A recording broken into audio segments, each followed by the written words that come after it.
episode of Federico Talks Watches. Today, I'm joined by Michael Chanti, but everybody in the office just calls him Chanti. How you doing, man? Chanti is right. I'm doing good. Thank you, Fed. How are you doing? I'm all right. And actually, the reason I wanted to bring you on the show is we are similar in that we're both from New York. Right. We both worked at Tourneau. We did.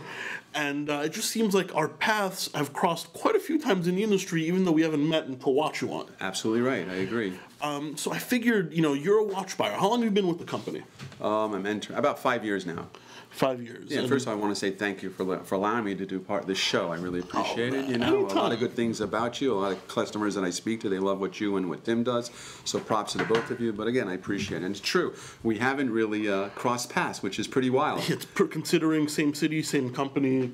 Yeah, it's kind of weird. And here we are, full circle. So tell us a little bit. I'm sure the audience wants to know, how did you get kind of started in the watch industry? Because a lot of people always ask me, like, Federico, how did you get your start? So, with me, I guess since I was in my teenage years, I would say my father bought me a couple of watches. He was an avid watch collector himself. Would bring me some nice pieces from Europe. Okay. And I always had a nice watch, or a watch, I should say, a watch at that, just on my wrist. I always had watches, always got into watches. Yeah, you were never naked. Right, no, never. So I guess that was just my itch that I kind of, just got into timepieces. All right. So, that's that. I like watches. I think guys wear two things, or as far as jewelry, I think it's just watches. And maybe most guys, they just wear watches. It's watches and cars. For me, it's watches, cars, and shoes are a thing as well. I hear you. So from there, you worked at Tourneau for how many years? You were there a while. I was there for a while. I was. Oh man. Yeah, we both know. As you and as many others, you've been there a while. But well, actually, you were there a while. I lasted 8 months before. Okay. I was there a while. It was okay. It's a really interesting company. Lots of evolution. Went from family owned to privately owned. Correct. They pioneered a lot of stuff, but here at Watch One, I guess with the internet, we're at the forefront of the watch buying and selling. Totally. Two different breeds. That's completely. Right. So I guess one thing I talk about a lot is like watches in Miami, which to me it's still kind of new because Mike, Chanti rather, I've been living here 3 months at this point. Right. And one thing I notice when I'm going out for drinks with friends, either in Fort Lauderdale or South Beach or whatever, right, the watches here are insane. In what sense insane? I mean, everybody's wearing like the gold Hublot. Everybody's wearing a blinged out AP. I mean, even the guys that don't have like a crazy budget, even the guys that are spending $3,000-$4,000, they're wearing 48 millimeter Corums. Right. Well, I think Miami, let's say, it's a scene where you want to be seen. Yeah, so if you're sitting, in a restaurant, bar, club, or whatever, and you hold your wrist up, or you're just talking as far as conversation, I think the thing is, hey, check it out, see what I have on my wrist, maybe a little more flashier, and the other thing is, I think you tend to see, it's only men and women also are into, you see a lot of the flash, the mid to high end watches. Everybody, they just want to show. Listen, this is what I have. We have a huge South American community here, and I think South Americans are very much into timepieces. Oh, for sure. And they're very much into the Hublots, the APs, Rolexes, and everything else that comes with the watch industry. And New York's a little different, I would say. Maybe I don't know if they're more conservative, but they're more of the Rolex, Panerai.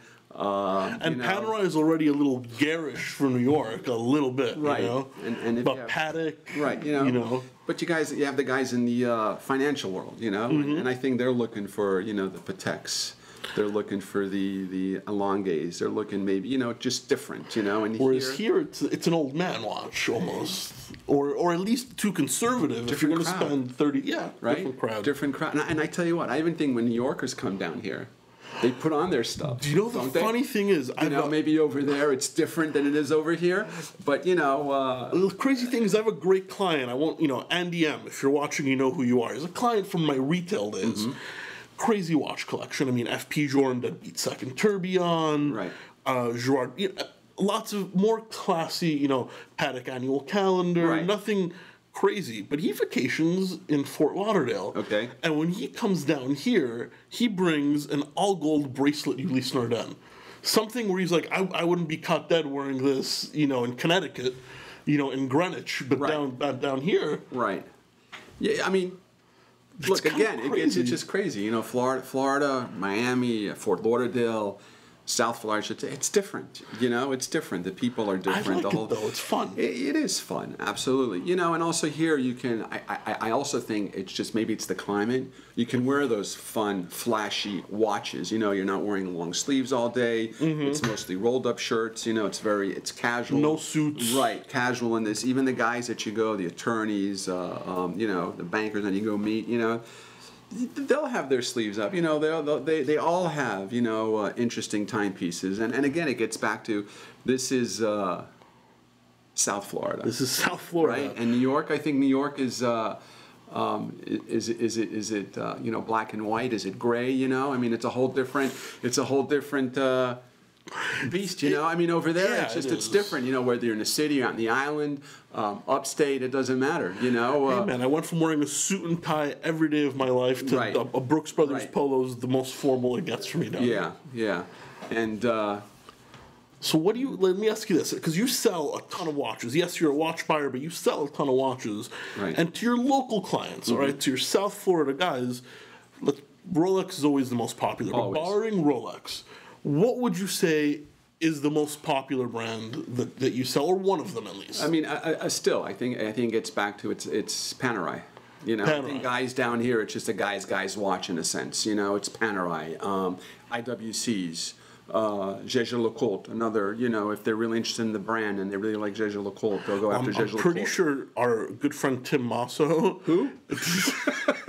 our good friend Tim Masso, has a lot to do with us selling a ton of Jaeger LeCoultre. I'm sure he does, because we get a lot of people. I do, and I hear the guys around me, and they speak about the both of you, and when they talk about Tim, they say, I think that guy's an avid JLC lover, and I'm like, he sure is. I hope he gets, understatement of the century, that one. Right, and I hope JLC appreciates that, because he's definitely pushing their brand big time. Yeah, JLC, if someone, Mark, if you're watching this, and I know you've watched me before, a little love for the Watch You Want family. Tim's your best ambassador, that's for sure. Hell yeah.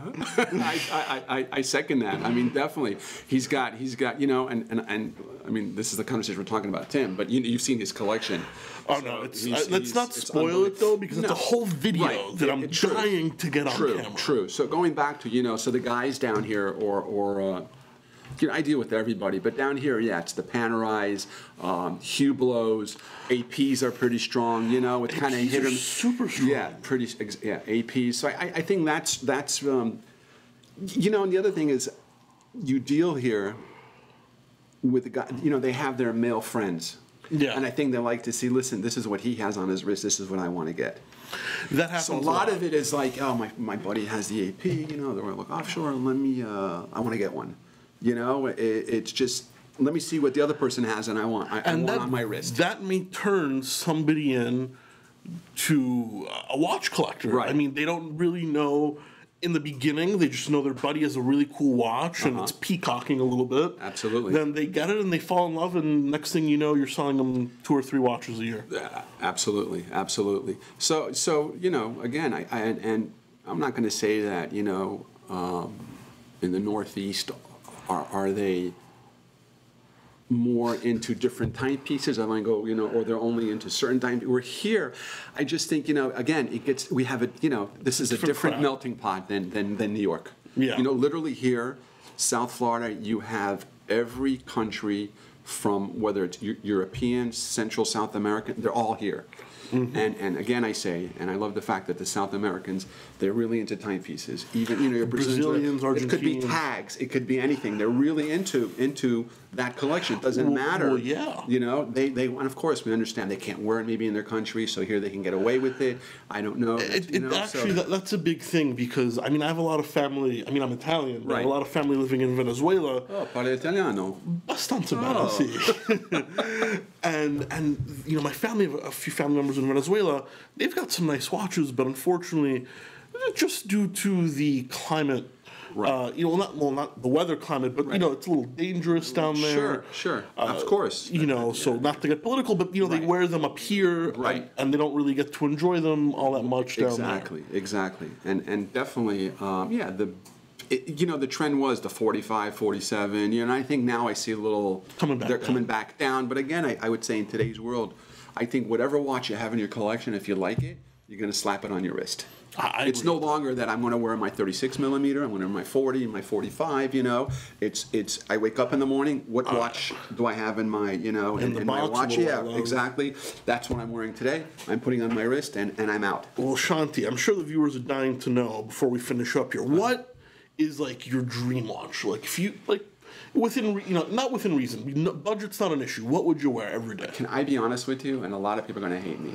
I'd love to hear it. I love Breguet. What's wrong with that? I love Breguet. I like the Type 21 rose gold. Ooh, beautiful. Chocolate. To me, all brands the are great. 39 or the 42? 42. So that's a Type 21. Yeah. Type 20. I'm not really. I'm not in the small millimeter size, but I'm not a 45, 47 either. It's too bulky, it's too big, paperweight material. You're not me or Jason. You're right. Closer to a... Right. So to me, I really, if you look at the Breguet, the way they put the case together, the way the dial is made together, even the way if it's on a deployant buckle, the way you can snap the buckle, you just touch it. Soft. You know what I mean? So I think that's a watch I just really took to, and I think it's a beautiful piece. Unfortunately, we don't seem to get that many. Right. And I don't know why. It's a brand that maybe is hurting. It's a brand that, listen, we live in a world also where people are buying watches as an investment, as a return down the road. I think they're holding. And I think Breguet buyers, they actually love the brand. Right. They don't the Marine trade. a lot. We see a lot of guys asking for the Marine timepiece, the classic. It's just, again, it gets back to in today's time, compared to 30 years ago with the watch industry, where we are today and what it was then. Yeah. But Breguet is my Breguet. I like Breguet. I actually love Breguet. It's like one of my top 3 brands. I like JLC. Look at it too over there in the corner. Right? You have to like JLC or you're fired. Okay. Well, we don't say that here. We use termination. Right? Go. Yeah, pretty much. Hey. We got. We have to keep it politically correct, and hope HR doesn't watch this. Correct. I agree. On that note, guys, this is Michael Chanti. He will be back on the show. Thank you. And actually, I will be seeing you guys. Well, you're going to be watching this on Sunday, but we're recording this on Wednesday, so I'll be live later today, but not technically because this will be released Sunday. Some little time warping happening in the video. But on that note, guys, thank you so much for watching another episode of Federico Talks Watches, and we'll catch you in the next one. Thank you. Take care. Later, guys.